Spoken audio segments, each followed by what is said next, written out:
Baik, selamat datang kembali teman-teman. Pada kesempatan kali ini saya akan membahas analisa saham harian untuk periode tanggal hari ini tanggal 23 November 2021 sampai dengan besok tanggal 24 November 2021. Seperti biasanya saya akan bahas totalnya ada 16 saham ya. Bagian pertama saya sudah bahas 8 saham ya. Sebelumnya di video bagian pertama linknya ada di video deskripsi di bawah ini ya. Saya sudah bahas Bergas, Antam, TBIG, ADRO, BRPT, TINS, ITMG, dan KBAG ya. Jadi itu bagian pertama. Jadi untuk bagian kedua saya akan bahas 8 saham juga. Saya mulai langsung dengan yang pertama adalah untuk BCIP ya. Jadi memang sebelumnya BCIP memang saya skip dulu ya karena sebelumnya kenaikannya lumayan tinggi ya. Jadi kalau kita lihat di sini kan ini kan sudah mulai konsolidasi ya atau sideways di jalur uptrendnya. Jadi kalau saya gambarkan dulu ya.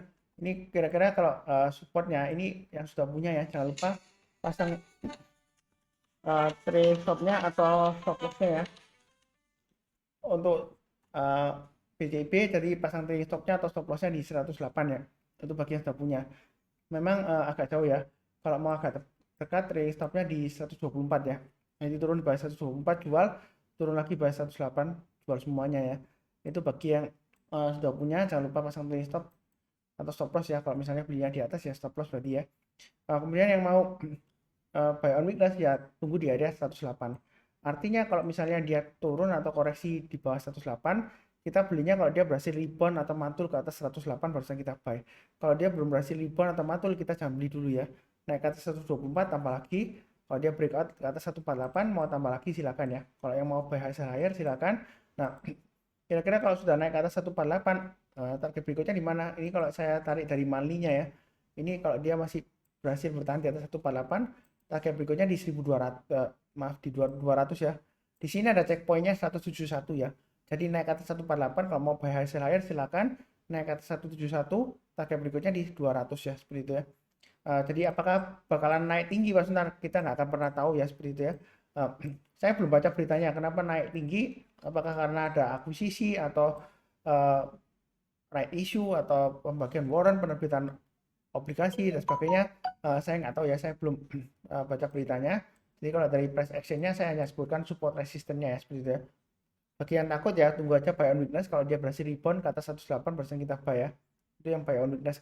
Kalau mau buy hasil higher ya naik ke atas 148 silakan buy ya. Target berikutnya di 171 dan 200. Itu untuk BCIP ya. Kurang lebih cukup. Berikutnya Inco ini kalau mau buy sudah mulai bagus ya. Saya sudah pernah sebutkan ya area buy on weakness-nya di 4840 ya ini ya. Sudah saya gambarkan.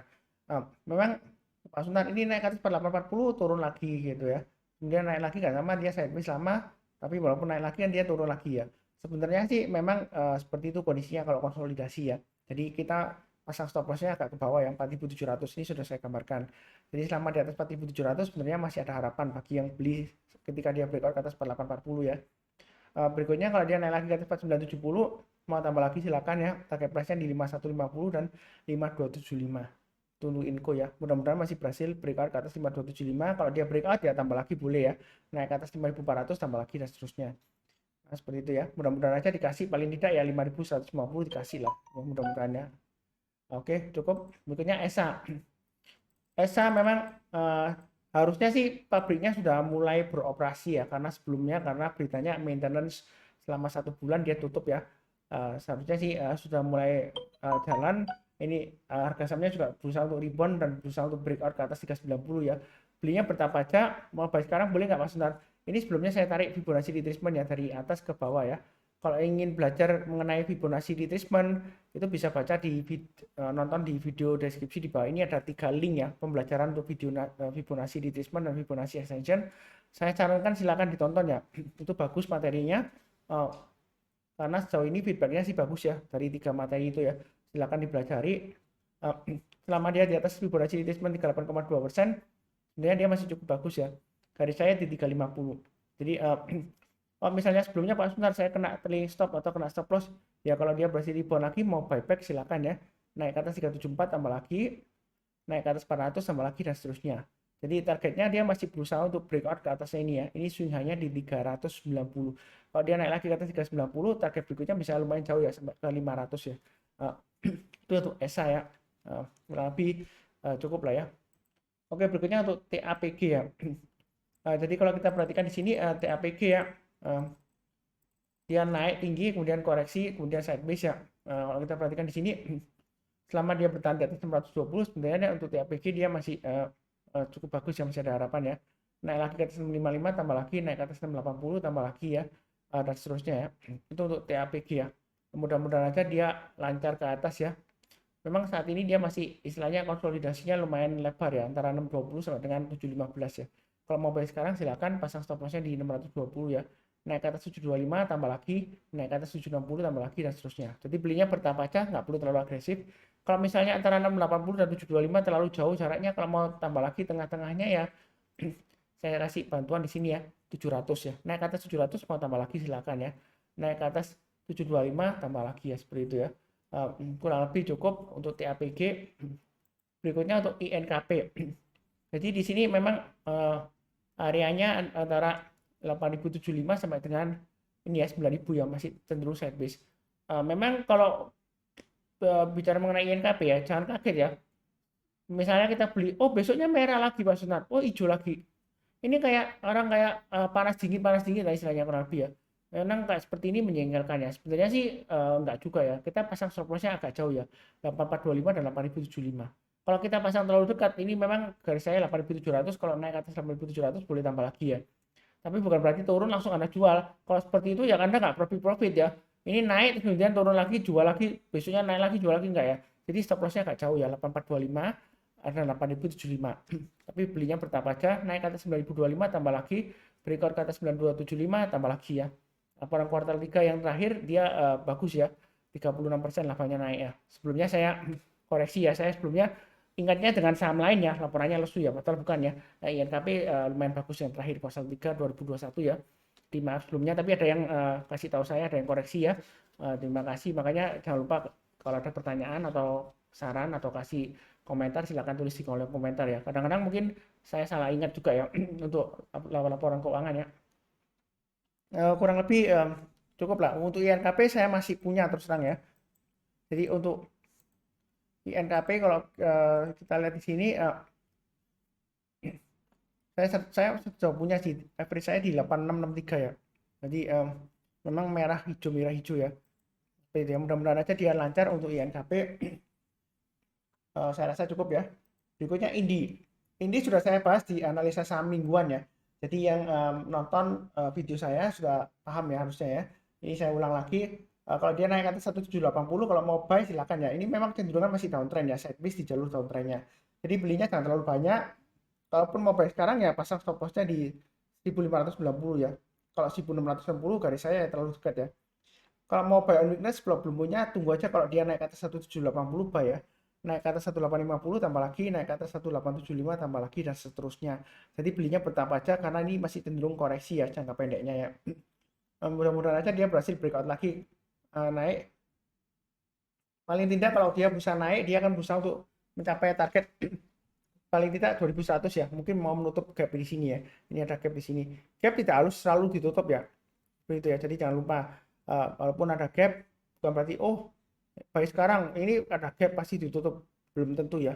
Jadi gap nggak harus ditutup ya, mungkin aja dia ditutup tapi mungkin nggak sekarang, mungkin bulan depan, bisa aja 6 bulan depan ya, sampai kapan kita nggak tahu ya. Ya mungkin aja beberapa tahun ke depan ya kita nggak akan tahu, tapi saya harapkan dia masih bisa naik lagi ya. Mudah-mudahan ditutup dalam waktu dekat semuanya profit bersama ya, jadi amin ya. Itu oke. Berikutnya untuk Akra ya. Jadi Akra ini memang cenderungannya dia cenderung lesu ya. Sebelumnya ini memang area konsolidasinya. Jadi selama dia berada di bawah 4240 sebenarnya dia masih resiko ya. Sekalian kalau belum punya, kalau mau buy minus tunggu aja di 3850. Artinya kalau dia misalnya koreksi tembus di bawah 3850, kalau dia berhasil rebound atau mantul barusan kita buy. Ya saya nggak mengharapkan koreksi, nggak, mudah-mudahan aja masih terus naik lancar ya. Naik ke atas 4240 tambah lagi, naik ke atas 4370 tambah lagi, naik ke atas 4490 tambah lagi dan seterusnya. Target price berikutnya di 4720. Itu kurang lebih untuk Akra ya. Yang mudah-mudahan aja dia lancar. Tapi sejauh ini sih ini seperti head and shoulder ya. Ini left shouldernya, ini right-nya, ini right shouldernya seperti itu ya.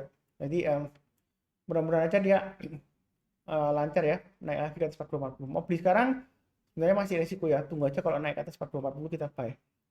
Kalau sudah punya, pasang aja trailing stopnya di atau stop lossnya di 4010 dan maksimum di 3950. Itu untuk Akra ya, seperti itu ya. Kemudian satu lagi untuk, sebentar saya hitung ya, berapa semuanya, 3, 4, 5, 6, 7, 8, 1, 2, 3, 4, 5, 6, 7 ya, satu lagi ya.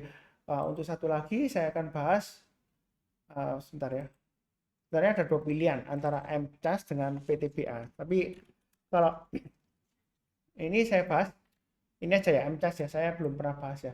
Jadi ini Pak Suntar, kira-kira bagaimana? Ini kan sudah mulai hijau naik ya, volumenya juga naik, pembelian asing juga naik ya. Jadi yang di sini gampang banget ya, pasang aja yang sudah punya ya, trailing stopnya ya, atau stop loss maksimum ya, pasang aja di 13.150 itu yang paling bawah ya, sama yang ini ya. Kalau kita mau pakai acuan di sini ya, 13.450. Resisten terdekatnya untuk MCAS di sini ya, ini di area 15.000 ya. Jadi masih mungkin tercapai ke 15.000, pasang aja trailing stopnya di 13.450 dan 13.150. Yang mau buy, tunggu aja koreksi, tunggu di area 11 ribuan ya, sekitar 11 ribuan di sini ya. Artinya kalau dia misalnya koreksi, tunggu turun di bawah 11 ribu, kita belinya kalau dia berhasil rebound atau naik ya. Jadi kalau belum rebound, belum naik, jangan beli ya. Itu namanya tangkap pisau jatuh, bukan buy on weakness. Atau tunggu sekalian di area 9 ribuan ya, 9 ribu sampai dengan 9.250 yang dibelinya. Terserah yang mana. Jadi belinya strateginya kalau dia berhasil rebound atau mantul ke atas. Belinya bertahap aja, dan terlalu agresif, nanti naik lagi setiap kelipatan Rp50 atau setiap kelipatan Rp100 kita tambah ya, seperti itu ya.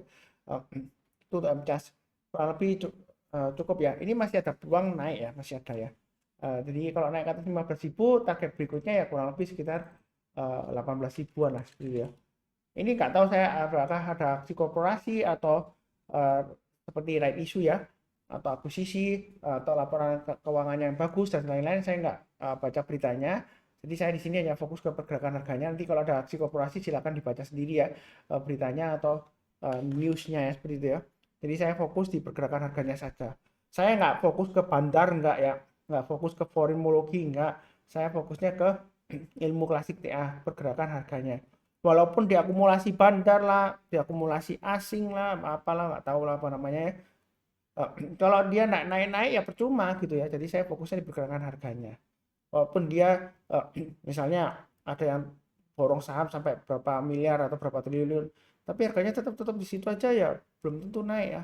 Karena kadang ada aja orang yang atau pihak tertentu yang dia beli saham, dia nggak, dalam arti nggak mempermainkan atau mentradingkan ya, dia mau beli perusahaannya ya, seperti itu ya, bisa aja.